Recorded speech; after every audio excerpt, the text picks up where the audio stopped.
not supposed to be judged based on your skin color. You certainly should not be judged based on how you choose to dress yourself when you leave your house. But this is what happened to Trayvon. This man called the police, he described him, and he told them where he was in the community.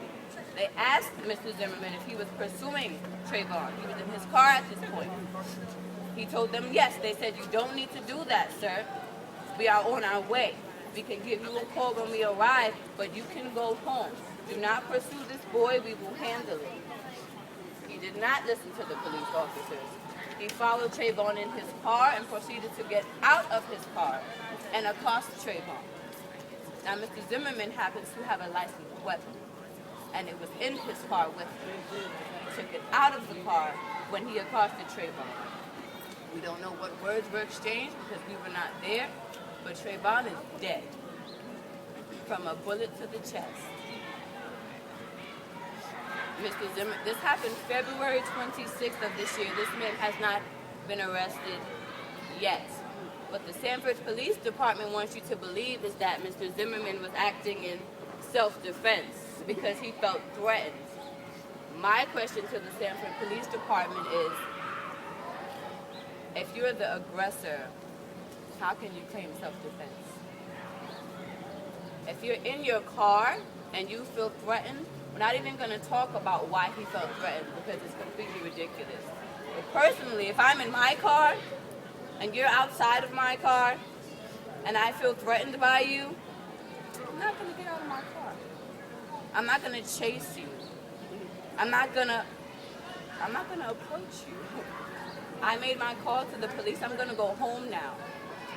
Because if I feel unsafe, then I want to stay safe.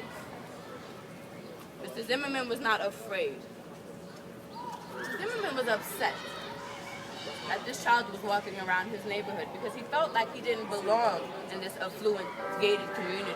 And even though he was neighborhood watch, he had no idea that Trayvon's family actually lived there. And that Trayvon lives there. As soon as I heard it, I'm like, yo, that doesn't register right. Somebody tell me the story again, you get what I'm saying?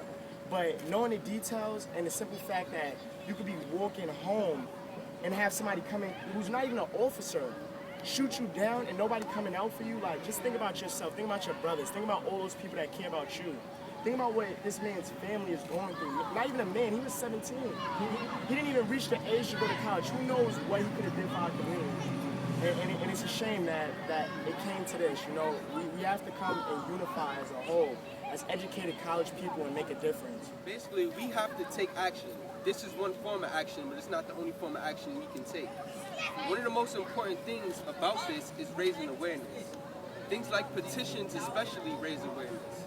The petition at change.org, I was reading on the Huffington Post, is one of the reasons why the FBI is looking at the case. Without the petition, it could have just been another black boy dead, and George Zimmerman sitting at home free. Now, there's a lot of arguments for Zimmerman, claiming that he isn't a racist at all. Now, people who actually live in the community claim that Zimmerman isn't a racist. They say that he has black mentees that he mentors. But the one argument that I have against that is that these are children. These children have innocence. They don't portray the stereotype that George Zimmerman is against. See, once that innocence is lost, as a 17-year-old young man, you are no longer seen as an innocent child. You are now seen as a threat. And that threat, that stereotypical racist threat, is what caused George Zimmerman to do what he did. Out of all the cases like this case really shook me up. I don't know why, but it disturbed me. Like last night, I was disturbed. I couldn't even focus. I was like, all I kept seeing was the boy in my head, and thinking about, I'm in fear. I'm in fear for my nephews. I'm in fear for my friends. I'm in fear for my brothers. It's sad. It really, I don't know. I'm just really tired of this. I don't know how we can move. I don't know. I'm speechless. I'm done. I don't know.